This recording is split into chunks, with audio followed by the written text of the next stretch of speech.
welcome to Engine Room Chat. I'm Glenn from A Life Full of Meaning, and let's see if I can get it right. Oh, no, I've done it wrong. Look, over there's Chili Jam Jeff. Down below, that's an easy one, is Saul from Barely Floating. And in the corner, no, I see that corner for me, is Dave from Narrowboat Changing Pace. And Good evening. We're going to have a little bit of a session and see what we've all been up to tonight. Take any questions you like in the corner. We're going to change the format slightly because I've been advised to change it. So we're going to go around each person and then we'll answer any questions that are at the side. I'm just going to click that on. So we're going to start with the other way around today. I think we're going to go Saul. What have you been up to? Not a lot, really.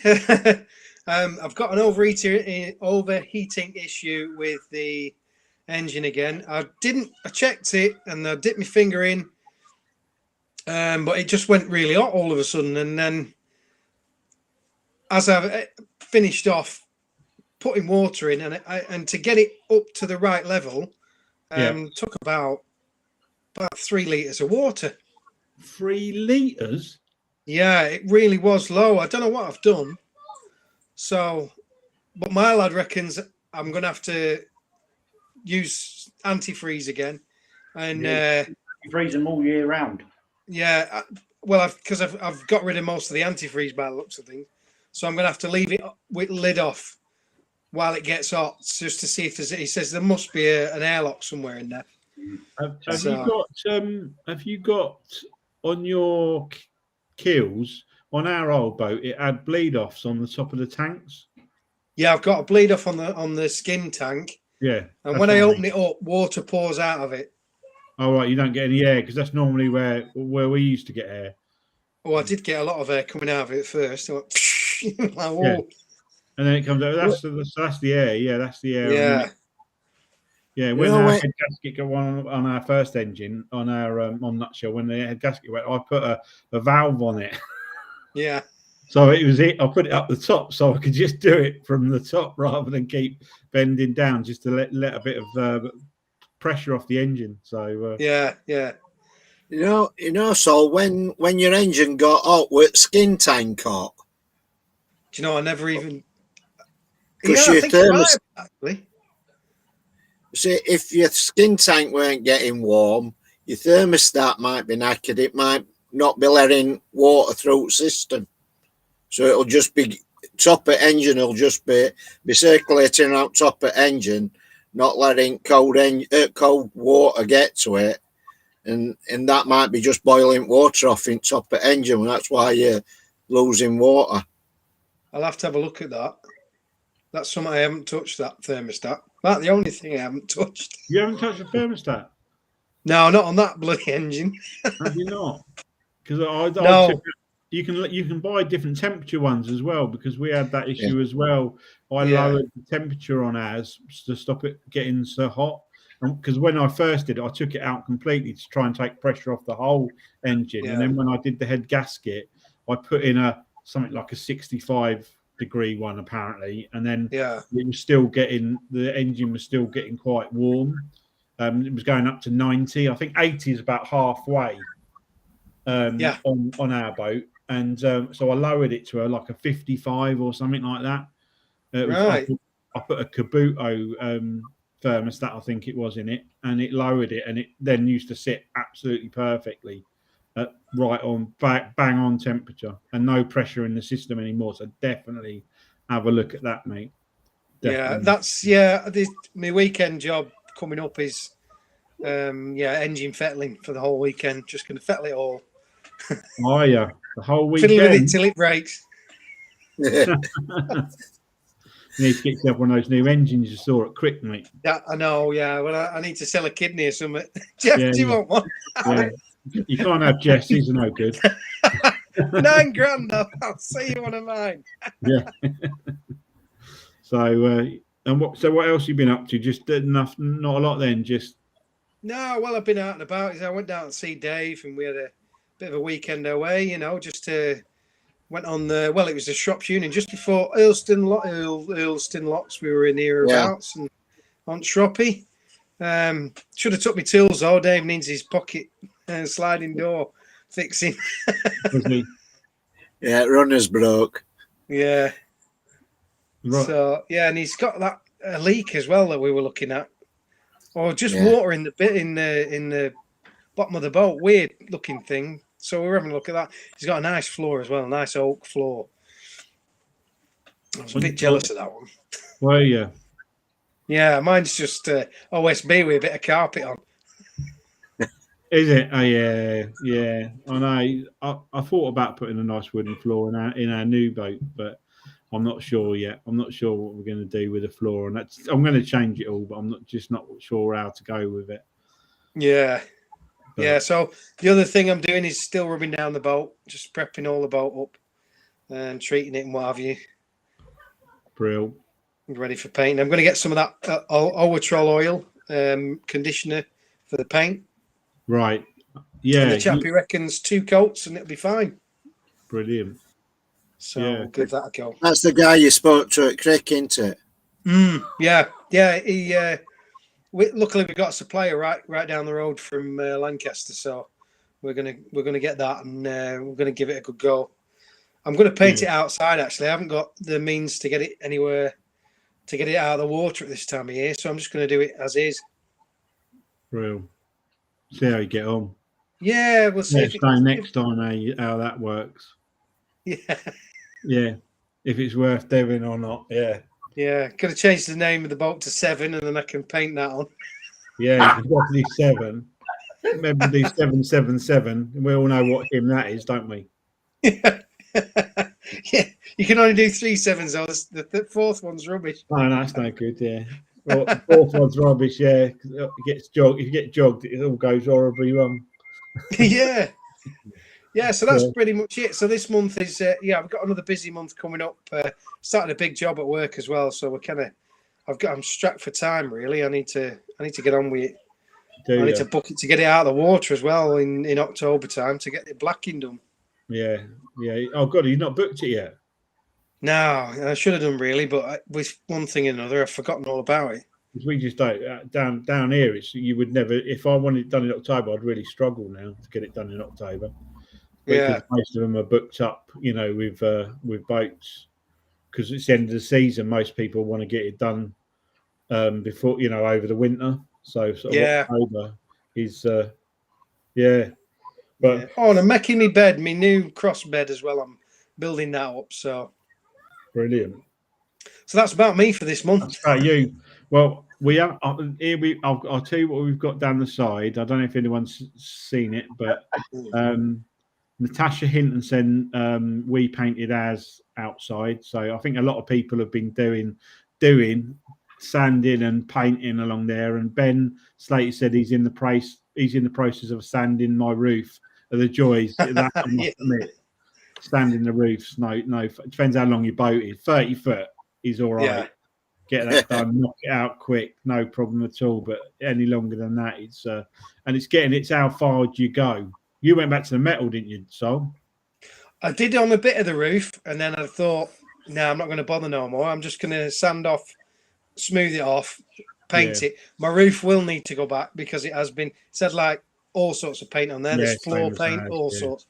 Absolute mess. But the sides aren't too bad, so I reckon I'll get away with that on the sides, just coating, and maybe next year get the roof stripped off completely and redo it proper. Yeah.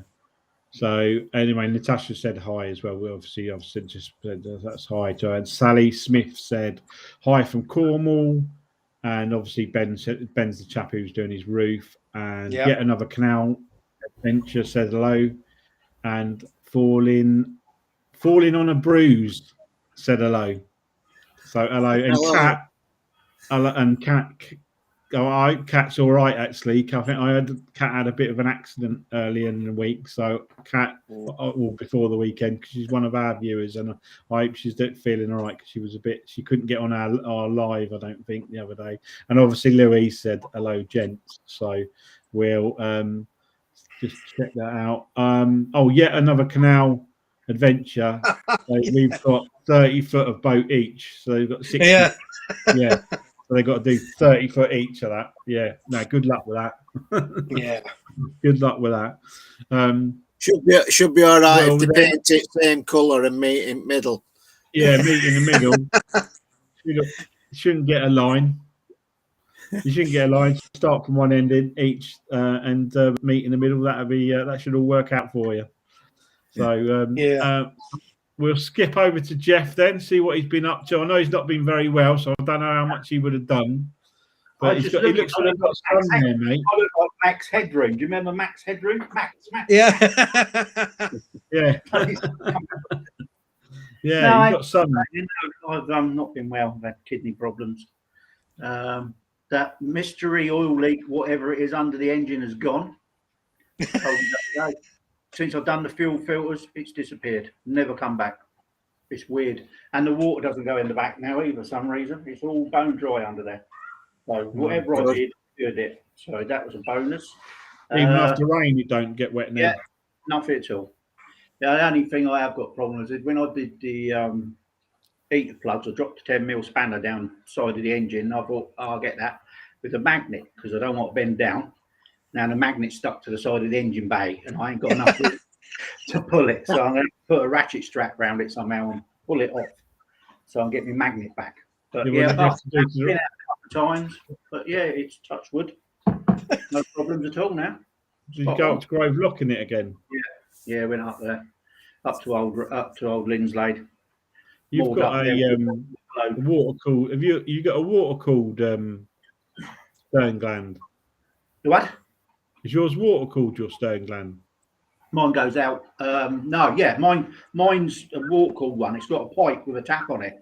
I asked the fitter about it because everybody keeps on about they have to keep pumping grease in theirs. And I said to him about it. He said, if you look on top of yours, there's a little bung.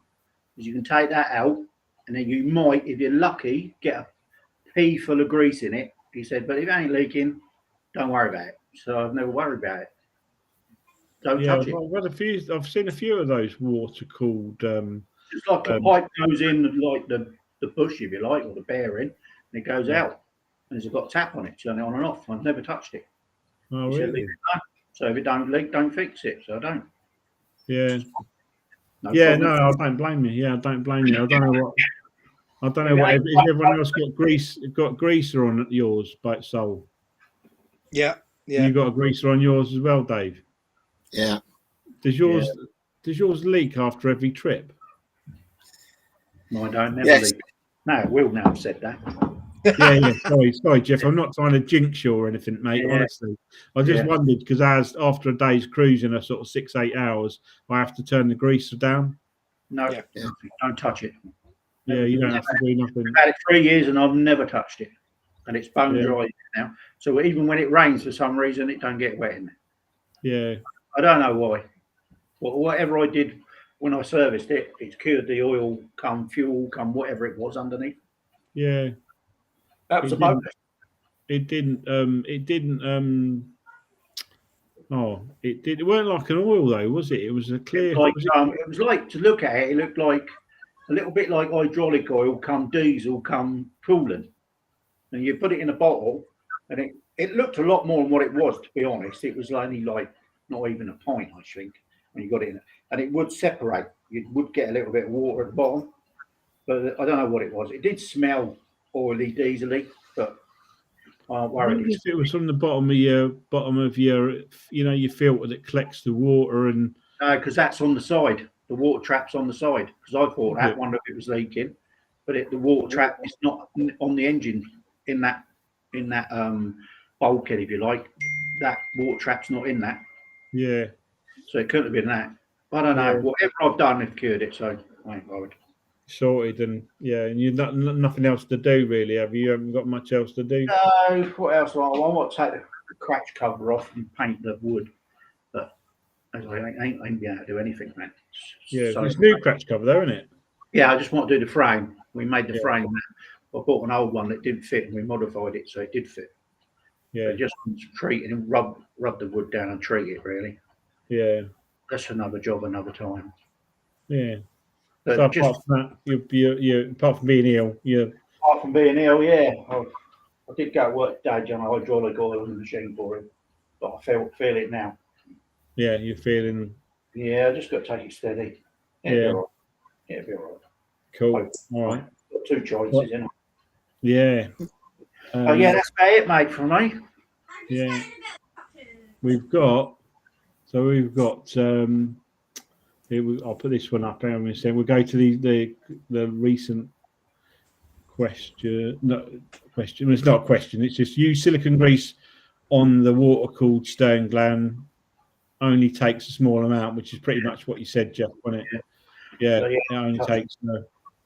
Yeah. So, yeah, that's what you were told to do. And have you ever put any in it? No. You haven't had to. No. Don't touch it. Don't fix it. It ain't broken. No, absolutely. I'll go with that every time. Yeah. Here we go. And then Ben is saying, what's this Ben saying? He's saying, I'm taking mine pretty much back to bare metal. Total length of the boat is 58 foot. Not sure on the roof length. What are we doing? Through coats of zinc primer and 2 coats of top coat with. Is that the stuff you were talking about? Yeah. It's a paint conditioner. I think you can use it on its own, or you can put it in the paint as well as a conditioner. Does it make it thinner and go on better? Yeah, it's a bit like in the old days when they used to put linseed oil in paint to keep it flowing better and stop it going off as quick. Because you've got, like, especially with a 58 foot boat, you're going to have a hell of a job keeping the edge wet. Yeah. You know, when you're painting, you get that dry edge. Well, you don't want that. So that'll just help it flow out quicker. Yeah. Yeah. Oh, that's interesting. I'll have to bear that in mind. I'll have to have a look for that. I mean, obviously being 30 foot, you shouldn't be really. Shouldn't have that issue. But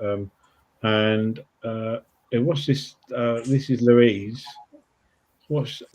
Hi at Anfield Road layout in the loft lead. What's that? Yeah, it's one of our viewers. He sort of like comments on our videos. He's a nice guy, Lee. Hi, Lee. I didn't see anything from him, but up there I couldn't see anything. But anyway, so that's cool. We'll just put hello Lee. We'll say hello to Lee and hide that one. Is that one? Yeah, there we go. It's all right. So we'll go on to Dave then.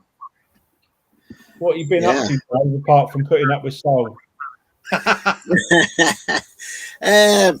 We've done a bit of boating. We had to boat last weekend. We were sort of like down to dregsing as water tank, so we had to move and fill up with water.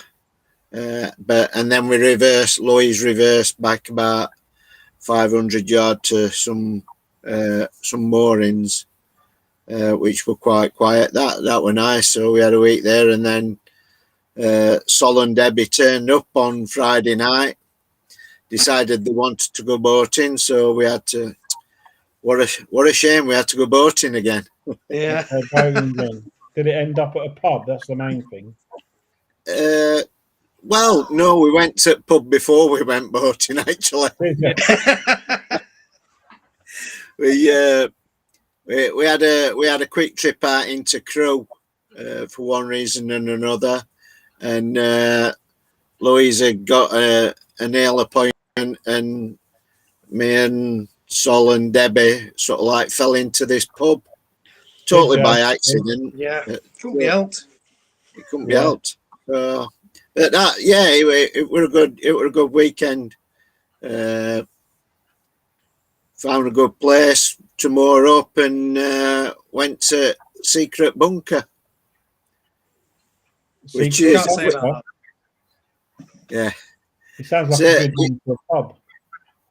No, it's like a bit of a museum, isn't it, Sol? It's like it actually were a Cold War nuclear attack place.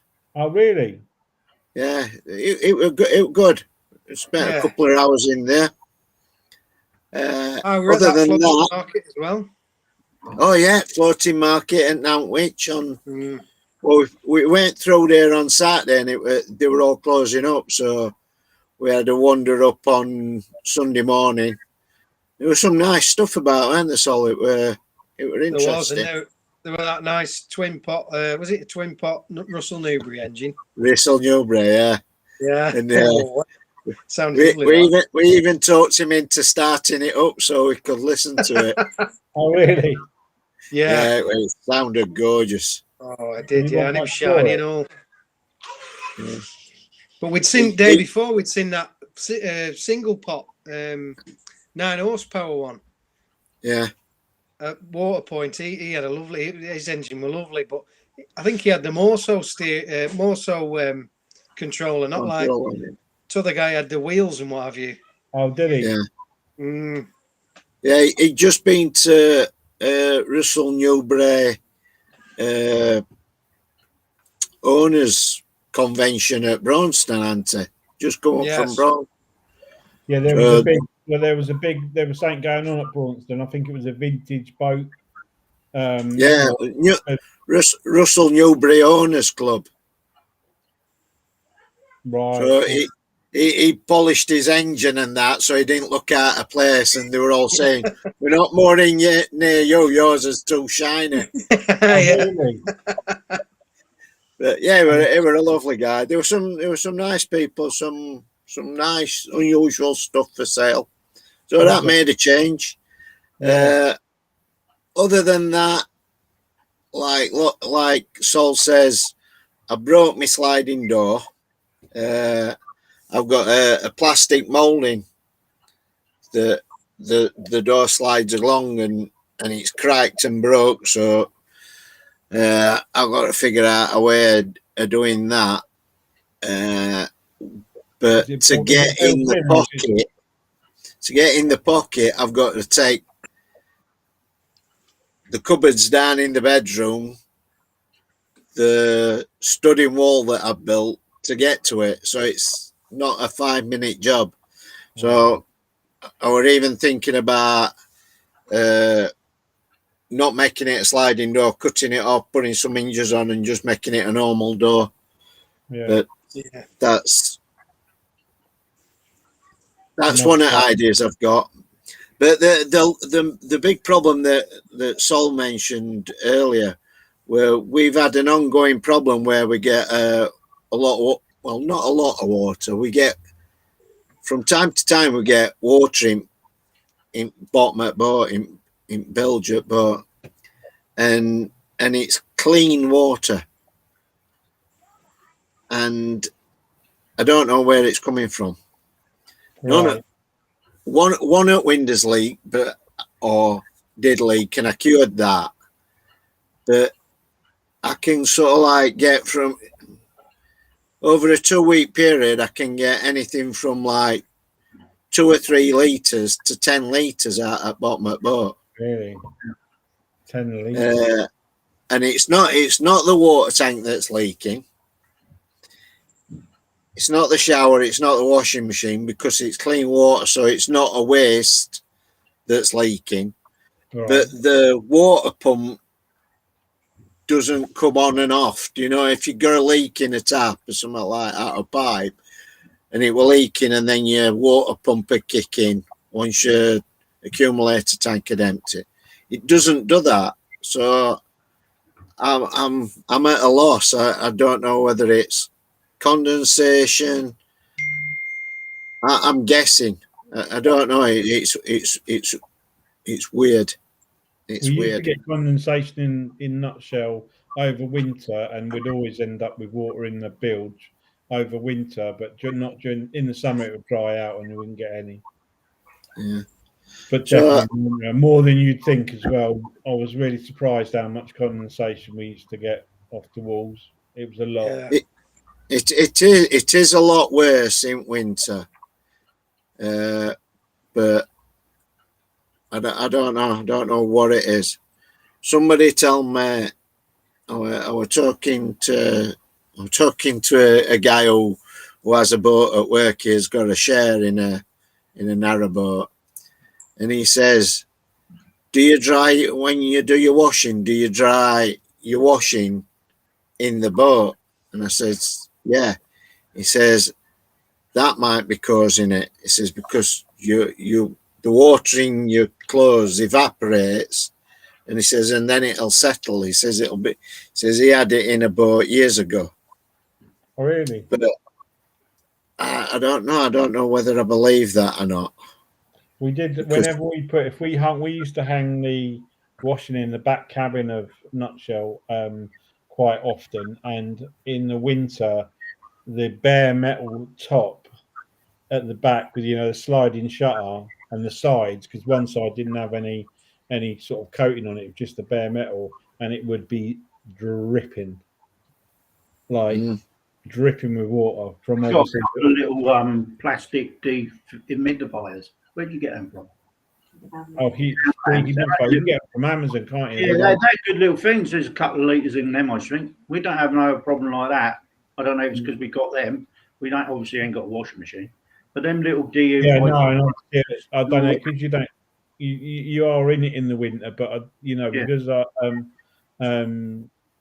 think if it's a constant, because you're not there all the time. No. I think if the heater's on constantly inside, I think it naturally, with the water on the outside, it naturally sweats. As soon as it gets down to, and obviously it depends on your installation as well. So that's got to be a big factor in it, I would presume.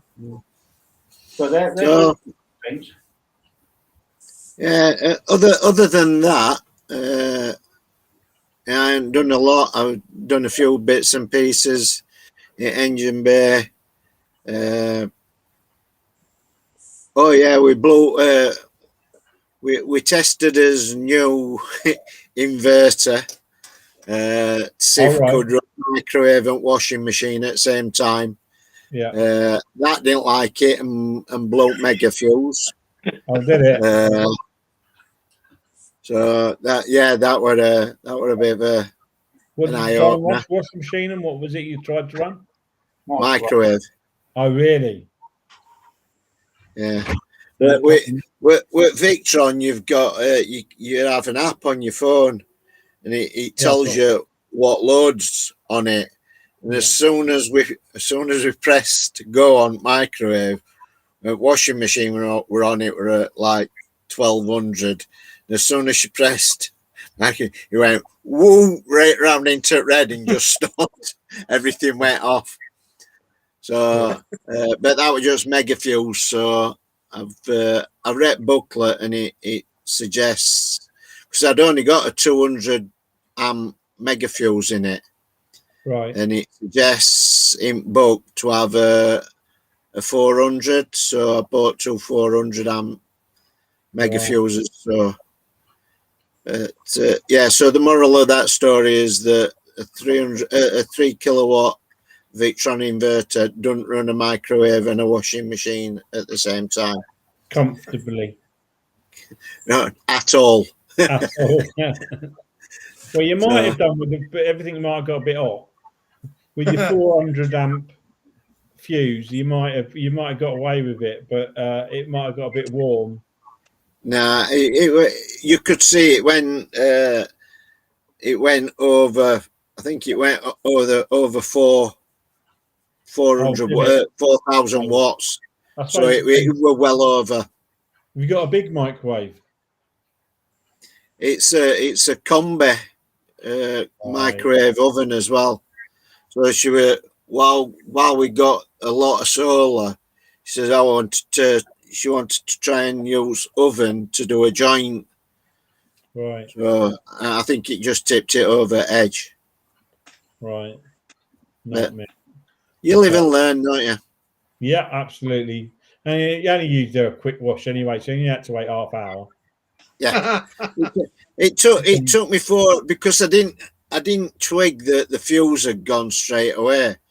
So the cupboard where I put the inverter, I had to empty the shelves, take the shelves out, take the false back out, check with meter the cables, and there were no 12 volt to it. There were nothing coming into it. No. I thought, oh great. So I went in engine bay, checked batteries and all terminals, they were all right. And then I thought, aha, mega fuse. Yeah. So clicked on one side, earthed it, 13 volts, other side nothing. So it were and yeah, it were in bits. So doing its job, protected everything. So everything. So yeah, that's good. That's good because that's a new thing, and you want to be burning that out already. No. More the fact you got to get it out as well if you had to. No, that's not coming out. That again. No. I'm not taking that out. Not a chance. It's a new feature of the boat. It's staying for good. Right. Yeah. So is that about it, Dave? I think so. Yeah, I've got a list of ongoing jobs and bits and pieces to do. Yeah. There was your eating as well, wasn't there? Oh yeah, we had a discussion about that while we were down, and I've figured out why the boiler's boiling over. It's because I've got two big radiators, and you put the boiler on to heat the hot water. Yeah. With no radiators on, fine. It runs great. Expansion tank raises about 1/2 inch, runs perfect. Crack one of radiators, run that, and immediately it goes up to top and just about starting to overflow. Right. You put the other radiator on and it just goes berserk. And it's the volume of water in the system getting hot, too much for the expansion tank. So it's overloading the system. So Saul come up with a good idea, rather than replace the boiler, which we were looking at, to take the radiators out and put a couple of fin rads in. Single ones, yeah. Yeah, about 1/2 kilowatt each one. Yeah. Yeah. So Saul were doing his sums on Friday night while rest of us were getting drunk. I mean, having a chat. Yeah. And he come up with I think ones in the end. Yeah. So you just got to get some smaller rads. Yeah, so it reduces volume of water in the system. Yeah, I bet. Yeah, because they're in line, aren't they? So there'll be virtually, you'll have virtually no water in there, really, will you? Just in pipe. Just what's in pipe. Mm. Yeah. So that's one option that we're looking at. We haven't made a decision on that, but the capacity of the other boiler that I was looking at is actually lower than the boiler that I've got, so that ain't going to run the radiators. So no, that's no good. That's no good. So that's all right. Other than that, I think having Saul there and a fresh set of eyes on things, you just go, oh well, what about this? Do you know what I mean? I've been looking at it for months, years, and not coming up with the answer. Just not using the rads. And straight away, Saul says, "Well, what about one of these?" And I never even thought about going down that route. No, funny, isn't it? I just wouldn't think. I mean, obviously, that the header tank would get fuller. I mean, I think our boat, we took a couple of rad. Well, did we take 2 rads out? I think it was 1 rad out, but we changed the rad in the bathroom for a towel rail. But ours didn't used to increase. But you're a boy, as in when you say boiler, are you talking about, because ours used to heat the same through our either engine or Webasto or out of the hot water tank basically. But you got a combi boiler? Is that what yours is? It's a sealed flow gas boiler, yeah. Right. Okay. Yeah. So it's a sealed system. So there's nowhere else because before Sol turned up, or did I mention it to you, Sol, about putting another expansion tank on to increase volume? But it's all encased in casing and that. And I looked at what Jeff had said about putting a bypass in, but it's the where it is, and it's so enclosed, you just can't get to anything to do that. Overflow off it. It's got a spout with a hose coming off, so when it expands too much, it goes out. Yeah, but all it does is can't you put that hose into another tank, and then when it goes down, it should draw it back out again? Yeah, but it's that much. It doesn't. It's like, you know, when your engine boils over. It's like that. It just creates too. I think there's too much water in the system, and it just boils over and blows through the screw-on lid on top of expansion tank. It's weird. It's weird. Well, it's got thumping big radiators, massive radiators as well. They're not little. They're like double skinned. No, they're single. Well, I don't know if they're not double skinned, are they? No, they're not double skinned. Big ones. They're not little. Big. Just big. What do you mean you'll be able to afford them little thin ones? Yeah. Louise likes to be warm. She didn't want a little radiator. Big radiator. They're nice radiators. They are lovely. Yeah. Stainless steel, but causing you too much grief. Yeah. So, even when we had original boiler, it never run right. We've always had problems with it. Really. And obviously it's because I didn't do my sums right when I didn't do my sums right, and I put the wrong radiators in. Yeah. Well, hopefully when you change them, that will resolve that issue, and it'll all be good. Hopefully. And then you can keep adding on, because it's not going to make any difference to the volume of water, really. Yeah. So you can have them lined up all the way along. Yeah. Stack them up. Stack them up. So yeah. So is that about it for you then, Dave? Yeah, that's about it for me. Yeah. That's cool. We'll go over to some questions. There's a couple come in. Kev C said, have you seen that one? Good evening, salad dodgers. Good evening, salad dodgers. I don't know what he means. No, I don't. Fine figure of a man. Temple. It's just the angle of the camera. There you go. Yeah. It's no good having a 6-inch man knocking in with a toffee hammer, is it? Yeah. So and then Ben's got a question. So this is a lot of solar. So he's got 1,125 watts of solar panels fitted to his boat. Can anyone recommend the size of MPPT control he needed? Well, funny you should say that, because it's all down to it depends which way you fit it. If you do them in parallel, because most of the MPPT controllers, it's done on voltage, isn't it?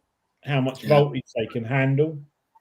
Now, I haven't got one in mind, but what I did was when I put an extra panel on our old boat, it tipped over the voltage on the master volt MPPT controller that I had, and I had to then put them in parallel. So you basically don't end up. So if you've got 650 watt panels, all that goes into your controller is 150 watts and 30 volts. If that's what say they give out 30 volts each, you'll only get 30 volts. But what you'll get is a really strong signal. So you'll get a real solid, top you can get in that range. But serial's meant to be better, but it does mean you have to buy a much bigger controller to do it, because it's got to be able to take, again, if you've got, I don't know how many panels, you might have 6 panels kicking out 40 volts each, which would be 4 6s. 2 6s is what, 240 volts, isn't it? Is that right? Yeah. Yeah. So you've got to make sure that solar panel is can take that sort of voltage and manage it and the watts. So it would be a big one. I know. I only know because I did it at the Master Volt one we bought. It was a really nice controller, but I know it could only take something like 79 volts, and obviously it depends how many amps amps you're putting through it as well. So there's a bolters group on Facebook. I think it's a 12-volt bolters group or something, and they are pretty. They've got some pretty good advice on that, on stuff like that. Yeah, I do know somebody, to be honest with you, who's a boat electrician, and he is really hot on that. He's like he'd be able to give you the figure. He'd be able to give you the figure. So if you want me to ask him, Ben, I don't mind asking him. I'll drop him a message. As soon as I give him that figure, he'd tell me straight away what controller you'd need. But trust me, Ben, it'll be a dear one because he don't fit anything that's not branded. It'll be Victron, or it'll be Master Volt, or it'll be one of the top sort of makes. He don't use anything else. So I'm more than happy to ask. This is a good question, and I don't know the answer to it. You ready? Can anyone name a 5-minute job on a boat that actually takes 5 minutes? You? I can. Put the kettle on. Once a week I go around and I tighten up all the brass knobs on all my drawers. Yeah. Don't know why, but they just undo themselves. Yeah. Now, if there is a 5-minute job, there ain't many of them. There ain't many of them. And they're not. Well, the missus says every job's 5 minutes, but checking she's not here. She's not here. Yeah. Well, here we go. Look, here we go. Answer to Ben. Cruising the cut added panels and had 2 MPPT joint in one of his vlogs. I didn't know that. He did, yeah. Did he? Well, he put 2 in. Yeah, he put 2 MPP and he linked them together somehow. I can't remember off the top of my head, but he did link them together. Yeah, someone said it might be worth looking at his vlogs. Yeah, because he was pretty good with all of his technical stuff. He researched it a lot whenever he did anything, didn't he? So what's this one? Let's have a look. Dale. Ben hasn't mentioned. Tell you, Dale. Don't start. Retired, though, yeah. He didn't say that earlier on. He said hello up here, but he didn't say that he was retired or mention Jeff in any way at all. So I thought he was gonna have to retire the other day, Dale. Jesus. Yeah. I think he was fit to work anyway. Stop. Yeah. And then what else we got here? It's a 12-volt system, and yes, please, if you wouldn't mind asking. Ben said, "Yeah, I'll drop him a message. He's a pretty good bloke." I say it might be worth watching, Ben, if you get a chance, watching that. Cruising the Cup. Cruising the Cup episode. If you, he's got quite a few, hasn't he? So, and everyone was saying a bit further up here that about they're using rust treatment on the prior to painting. I saw that quite a lot. And I think that Dale's on the River Nene, isn't he? Why is that? Apparently so. Yeah, I saw that there. That Dale's on the River Nene. My neck of the woods. He can't be far away unless he's gone right through to Peterborough. I think he said he was stuck or something, and he might miss work on Monday. But did he? Carry on, money borrowed. So, that's one off the chili jam list. Yeah. No more chili jam. How did you get on with it anyway? We're having it tomorrow for our breakfast. You had it? I'm having it tomorrow. I'll send you the video. Good man. Yeah. Dave, we prefer it on bacon sarnies. We've tried it on on a roast. We've tried it on burgers, Cheese. and we absolutely love it on bacon sarnies. It's spot on. If you're a cheese and cracker man, that's the way to eat it as well. Yeah, cheese and crackers is good. Cheese and crackers with pork. Yeah, with pork. Yeah. Trust me, I'm not a pork drinker at all. But you get your cheese, Jacob's cream cracker, put your chili jam on top, you chew it, put it in your mouth. Just before you swallow it, you take a mouthful of pork at the same time. It's it's a game changer. Didn't I? Did educate you on that one? Yeah, Jeff, that was Jeff, and we pretty much got through a bottle of port that day. You can't wait until you're just about to swallow the cheese and biscuit and then take a sip. Yeah. Amazing taste. That's all I'm saying. Try it. So anyway, I'll get round to what we've been up to. Obviously, I spent a week on the boat, so I ended up doing jobs because obviously Mrs. W had COVID, and I was evicted to the boat for a week. I did a few jobs. There's a couple of things I wanted to ask about, because I'm not 100% sure. And I did speak to Jeff about this, but I wondered if there was any other way of doing it. The boat's coming out of the water this Saturday. And the water line, we talked about it, about doing needle gunning. Now, I haven't got a needle gun. I've got a compressor. But I did wonder, could I not use a wire brush on an angle grinder or something? It won't be as good. It won't clog up a bit, though. You want a needle gun? It will clog. It'll clog up like mad. The needle gun's the way. Where you're blacking. Yeah. Where you bitumen blacking, it'll just clog it up. Really? What, the stuff that's on it already? I'm going to pressure wash it first, but right on one side, the water line on one side is quite rusty. So I wanted to clear that right off and then treat it before I put the bitumen on. If it's down, if there's no bitumen on it and it's down to metal, then yeah, wire brush it. But if there's any bitumen on it, when you're using wire brush, it'll clog up, and then when you go over metal, it'll clog up, and then when you go onto metal, it'll spread the bitumen onto the metal. Yeah. Does it like melt? Does it take it back to point form? Yeah. Yeah, it's horrible stuff. When we black tires, I used an angle grinder, 4.5-inch angle grinder, and I bought a load from Screwfix or Tool Station, 4.5-inch flat wheels. Yeah. And just tried to avoid the bitumen and just used edger it to sand rust spots down.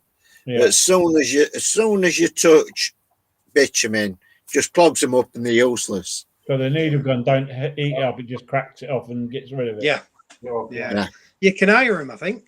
I've got a compressor. I've just got to get. It's just the gun itself. They're not dear. You can buy one for about 25 quid. Yeah, they're not dear. Yeah, the Tool Station, you can pick one up for about 25 quid. I think 30 quid. So I might just have a go with that and see, because the water line's definitely going to need doing. I just want to get it down to its best possible option, really. And the other tip I was given the other day by a chap, he said, when you do it, he said, get a bucket of hot water and put the bitumen in the bucket. Warm it up. Leave it in the bucket while you do it. Keeps it thin. Keeps it pliable. Much better. Pliable. Yeah, keeps the stuff warm. That's why it's not good to do it in the winter, is it? Because it goes cold and starts. Yeah. My dad used to do that when he were painting old cars. Yeah. He always have a saucepan of water with a tin of paint in it. Yeah. And then your brush strokes come out as well. Yeah. So that's he said about doing that, because that's what they do. They do there. So my plan is out the water Saturday, cleaning all the sides, pressure washing it, obviously, cleaning all the sides down, treating any rust. And Sunday, doing the bits, the top half bits above the rubbing strip and the back red and white panels and around the top and all that sort of thing. Checking out the propeller because I've got a spare one in the boat. I want to see if it's a match. If it ain't broke, don't fix it. It's what? No, I just want to see because it's in the boat already, so I don't know whether they bought it to put it on or not. So make problems for yourself. We'll see. We'll see. He's going to do it. The thing is, where we are, it's going to cost me 50 quid to drag it back out again and put the other prop back on if I need to. So, he's doing it. What I would do, Glenn, while you've got it out of water, and it's what I wished I'd have done when we had ours out, is, your stern gland. Yep. Take that off and put some new graphite rope in. Repack it with new graphite rope. Okay, I'll get some of that. Yeah. The good thing about where we're moored now is we, as I say, it's 50 quid out for the week, and that includes everything. And they actually sell bitumen there, so they've bought a pallet of it, or whatever they've got, and it's 20 quid a pot. And he reckons I'll do it with one pot. He said 30-foot boat. He said you'll give it 2 coats, and you'll be able to do whatever's left again on the waterline. So the whole deal. The whole deal. You're not be far off. Yeah. I've asked. I'm having 2 just in case. But he said if you don't use one of them, he said I'll just put it back in stock. So, and I've checked out my anodes. I've actually got 2 anodes at the front, and they don't look too bad from the water. I mean, it'd be interesting to see once it's out to see what they look like. So yeah, I'm definitely gonna. You can't tell till it's out of the water. But anyway, then on Monday it's being surveyed. So AM Monday morning it's being surveyed. I'm gonna black it anyway. If you find stuff that needs doing, I'm gonna drag it out at the end of the year. And any welding that needs doing, I'm going to get it done then, because I don't think there is somebody on our marina that specialises in welding, but the chances of getting him out that week to do it in the week that I've got are probably remote. I'll be able to book him later in the year, and as I said, it'll be 50 quid to get it back out of the water again. So it's a nothing cost, if you know what I mean. It's if I was dry docking it or craning it, it would be 300 or 400 quid, wouldn't it? So with one of them bungee ropes on the front, so it just goes in and out on its own. Yeah. I thought about it. Put a Land Rover, something a Land Rover like a tow thing, couldn't I, out the front, and just do it myself? Wouldn't have to rely on that. Just put the 2 little track things they've got and just drag it out. But anyway, yeah. So that's what's coming up the weekend. I did. During the week while I was there, I managed to fix the oven. That works. That was we were going to ditch it because I couldn't get the oven to light. But the actual shield's missing. But I'll get another one of those. But do you know what it was wrong with it? Sure. Big red button on the front of it. It says, I think it says light DTI or something on it. Press that in. Don't light it, but it obviously opens the valve up to light it.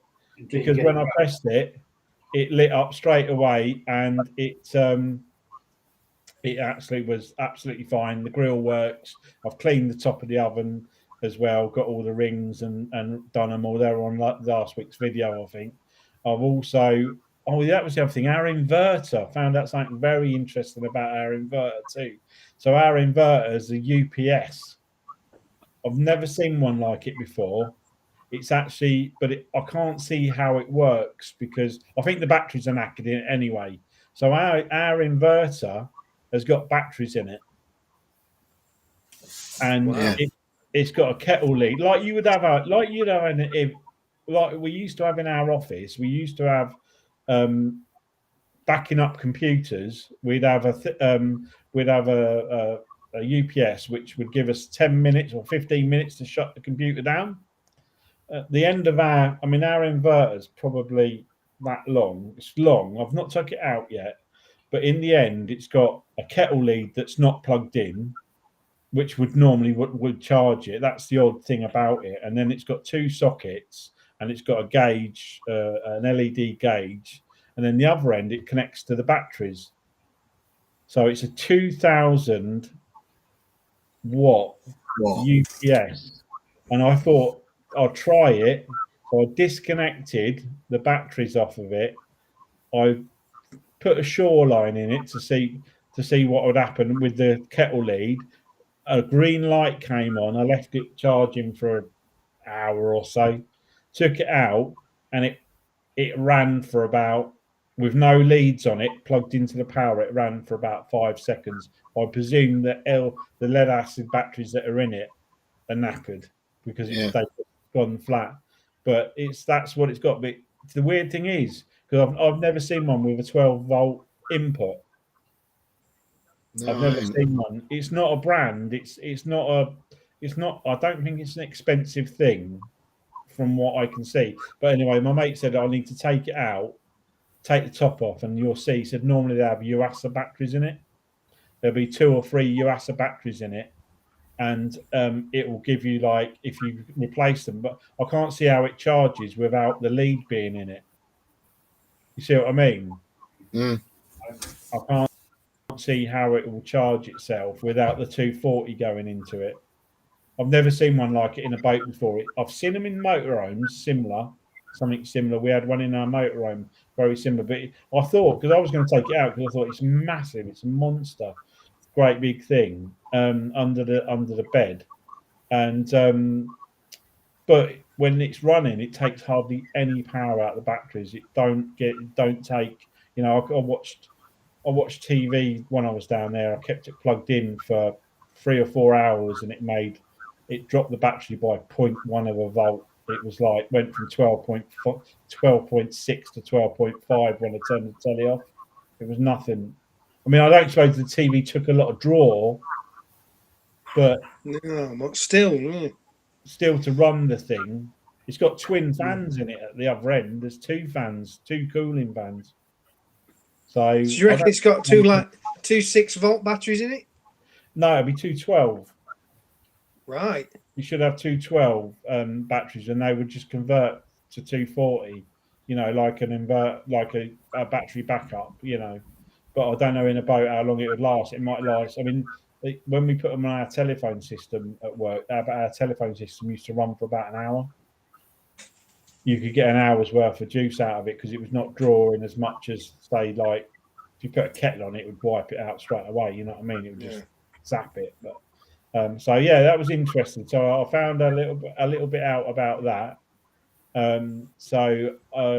That's still, I'm still going to take it apart. I've also stripped out the spaghetti mess of wiring that I found that had been done in there. That's got to be redone. I'm not happy with the wiring.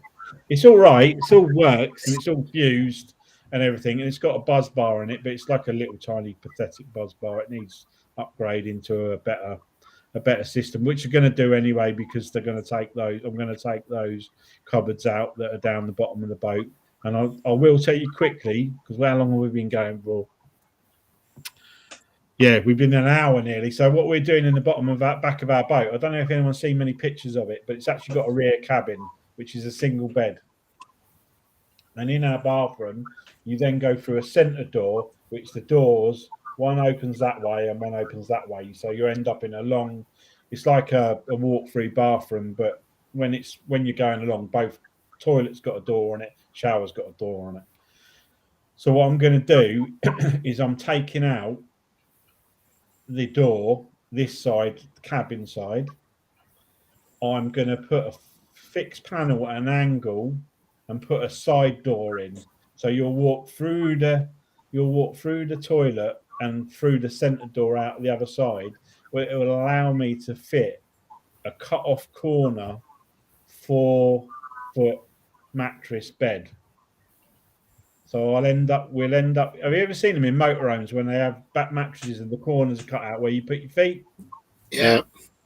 So I'm going to end up hopefully with a fixed 4-foot bed in the rear cabin in a 30-foot boat, and I think that's quite impressive. Yeah. And it will not it won't take any of our saloon away at all, so it will actually make it a 4-berth boat. And if it works. Yeah. It's going to work. I've measured it. It should work. You just got to take this wardrobe out, and I'm going to put some over bed cupboards in to take all the electrics. The only other weird thing was about our boat, and because is your square back, Dave, or round or round?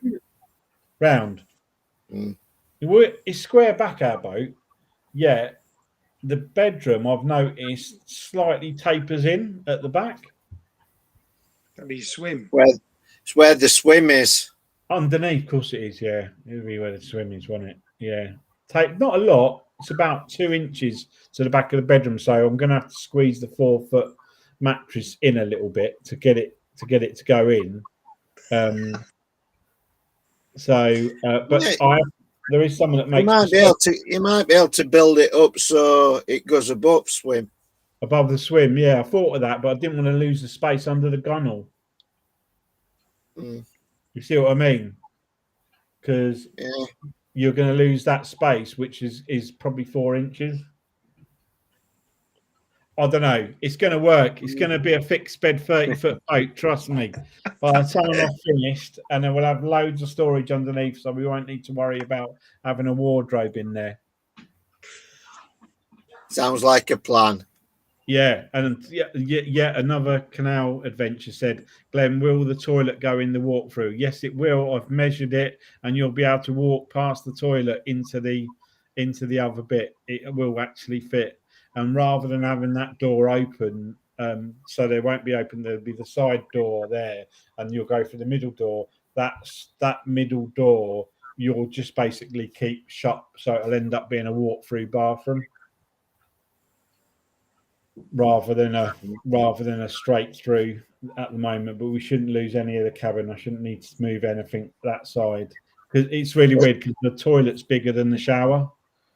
And without the door being on the shower, it actually makes it a lot easier, because I stayed there a week. I was using the shower quite a bit, and I got so fed up with the door that was on the shower, I took it off.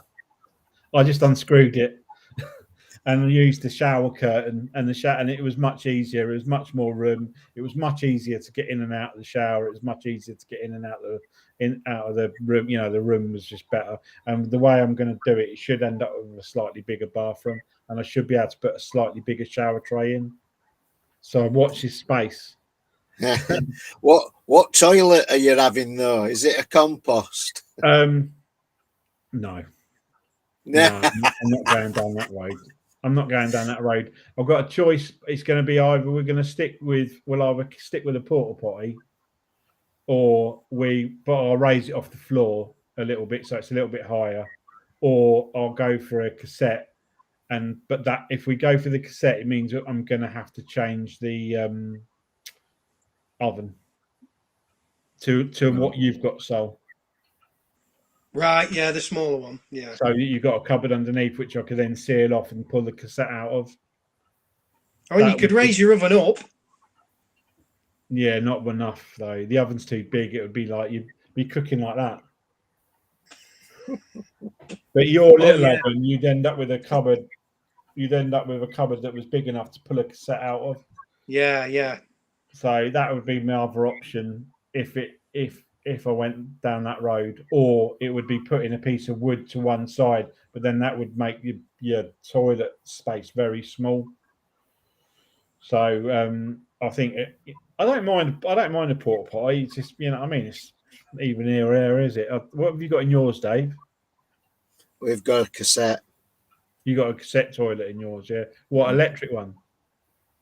It's got electric flush on it, yeah. Yeah, same as what our old ones, C200 or whatever it is. 260, I think. Yeah, whatever they are. Yeah, but yet another canal adventure said build Lisa a cooking step. Yeah, yeah. You know, there's not enough headroom for that, unfortunately. But I like the.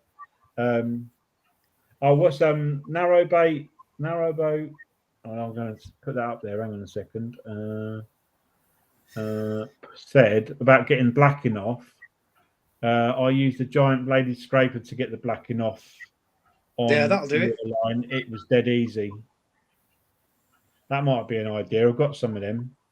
I've got some of them with blades in. You know the ones you buy with the blades? Yeah. Big ones. We bought them to do some prep work at work, and we've got like 4 of them, and we've got a pack of blades.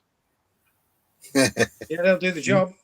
That might do the job, mightn't it? Might give that a go. Thank you for that. Right. So yeah, that's what we're up to. Obviously, there's a lot going on. We went out for a couple of days in the month. We're hoping to get out again very shortly. I think we're taking some friends out Thursday just for the day. I have also cleaned out the engine bay again. I've given that a good clean out. Waiting to repaint that. And what else did I do? I did the well deck as well. Treated that and put some fake grass in it for now to look better. Just going back to your anodes, Jeff. Glenn. Yeah. What when you bought the boat, was it hooked up to a landline before you bought it? No, there's no. So, funny enough, someone said to me, "There's no hookup on it at the moment. The hookup's in the drawer in the saloon. He never got round to fitting it. It's in there, so it was never hooked up. He used to have a power lead with a plug on the end of it and plug it into the unplug the UPS thing and plug it straight into an extension lead. If he did use it, but it was all wrapped up and under the seat when we took the boat on." And but someone said to me, if it was sitting next to a boat that was plugged in, that might be why one side's more rusty than the other, because apparently it can travel. Yeah, across especially if the pontoons have got metal poles.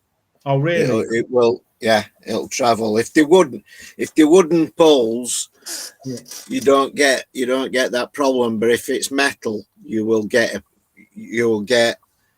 pitting on the side of a boat where the metal piling is. So it all attracts. It's all electricity and magnetism and all that. Yeah. The weird thing is the side that was really green and exposed under a tree, that's really bad, that's really oxidized the paintwork, is better than the other side.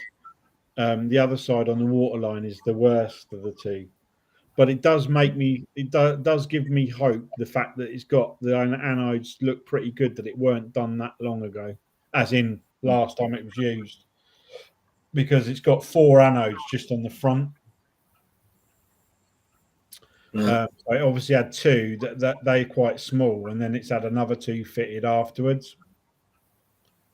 So it must have had some bigger. It must have been out. I haven't seen the back yet. I haven't managed to see them. It's just the water level the water at the front was really clear the other day, and I looked down and I thought those anodes actually don't look too bad. You know what I mean? They're not disappeared. You know, when I've seen them when they really pretty much gone. But I run my hand over both of them. They were quite thick, probably, 1.5 inches maybe thick. Yeah. So probably get away with another couple of years on them. Yeah, I know some people, when their anodes wear away, instead of grinding them off, they just weld new anodes side of them. Yeah. So that's why you might have more than. But the others are not disappeared. They're not gone completely, but they're just obviously they obviously felt they needed replacing, because there was definitely an old set and a new set. You could tell the difference between the two at the front anyway. And I say I haven't seen the rear yet. I haven't felt the rear ones yet. So yeah. And it's sitting a lot better in the water now, because I've used a bit of diesel, and I've also filled up with finally managed to get the tank to empty of water, and I filled it up and it leveled up, and you could actually see the top of the rudder now. It actually came out of the water, whereas all the time before it'd been underwater, so it's sitting a little bit better than it was. Yeah, ours changes quite a lot. You were surprised, weren't you, Saul, when we filled up with water? Yeah, a lot of water in that bowl. It holds a lot of water. Yeah, massive tank. Is it? Yeah, it drops front end. It were empty. And when we filled it up, it drops front at about 4 inches. Really? That's a big difference, isn't it? Yeah. You can usually see by the water line as well, can't you? Yeah. But when we were boating last weekend and we got virtually no water in tank and it were windy and it was just a pig to control. A lot harder. Yeah. But yeah, ours was the same as that, obviously on a smaller scale.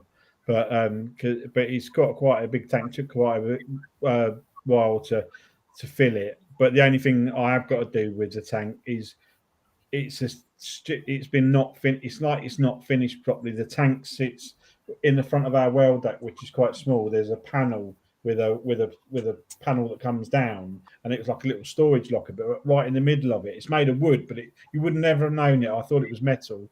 It's been finished really well, and it fits really well, and it's solid. And it's got 2 corners cut out of each side, but the water fills in there, and literally when it spills over, it just spills over into that locker and then runs down the sides. But I'm going to put a water filler on the top. I'm going to drill a hole in the front, put a proper water filler cap in, because I just want it to spill over the side, not inside the boat, not inside the well deck. I know the well deck's got runoffs, but the runoffs are not great on the well deck on that. They're quite lippy. They've got quite a lip on them. So it ends up you end up with a load of water in the well deck in drying it out. So I'm going to put the water filler on the front, I think, right above where the thing is in the front. I'm just going to put one up to the side and just fill it up from there. There's no reason not to have it up there, is there? I mean, there'd be no problem. No. So, but apart from that, I've got loads more things to do, and it's always, it's not always an ongoing project. But we have been rabbiting on for an hour and 15 minutes. Don't time fly. It's not flying when you're having fun. So I'm going to wrap it up and say thank you to everybody that commented. There was quite a few of our old friends, and there's especially Dale, who's obviously retired, got nothing better to do. Yeah. And all I want to do is say thanks for Chili Jam Jeff, and thanks for supplying everyone with Chili Jam Jeff. Everyone's been giving it a go, and thanks for coming on tonight. I know you weren't feeling, you look a lot better than you did, so I'm glad you came. You're getting there. Yeah, you'll be fine, mate. And I want to thank Dave from Narrowbait and from Barely Floating, and we will see you all next month, and I'll let you know how my blacking goes. And so thanks everyone, and I'll catch you soon. See you later. Cheers. Bye. Bye.